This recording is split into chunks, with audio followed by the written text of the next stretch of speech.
Hi, you've reached Prophetess Chastity Daniel with the Prophetess Thought of the Day, the promise. In Hebrews 11, verse 17, it says that by faith, Abraham, when he was tried, offered up Isaac.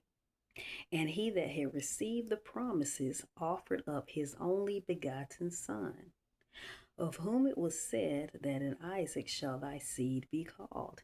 That's Hebrews 11, verses 17 through 18. So Isaac, the man of faith, offered up his son Isaac, who essentially is the promise that God made to him. It's what verse 18 is talking about when it says that he's the one that your seed is coming from. When God said, I'm going to make you the father of many nations in Genesis 12, he's speaking, it starts with Isaac. He's the promise. But Abraham, being a man of faith, it says when he was tried means when he was tested. He offered up as a sacrifice Isaac, his only begotten son. Who does that remind you of when it says his only begotten son? It reminds me of John 3:16. A man of faith, and you are a woman of faith out here, a man of faith, and God has given you a promise. God has given you a baby, an Isaac. It's time for you, God says, to surrender that promise back to him. Give it back to him. Because I hear God say many of you are fumbling the ball.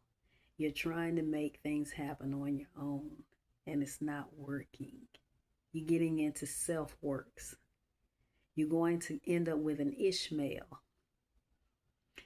And I don't know how many of you know the word, how well you know the word, but initially, back in Genesis, Sarah didn't see the promise coming fast enough, wasn't necessarily a woman of faith as her husband, and she thought she'd make the promise happen by offering up Hagar, her maid, or handmaid, or whatever.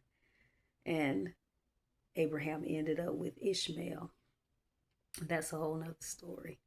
God stopped speaking to him for many, many years.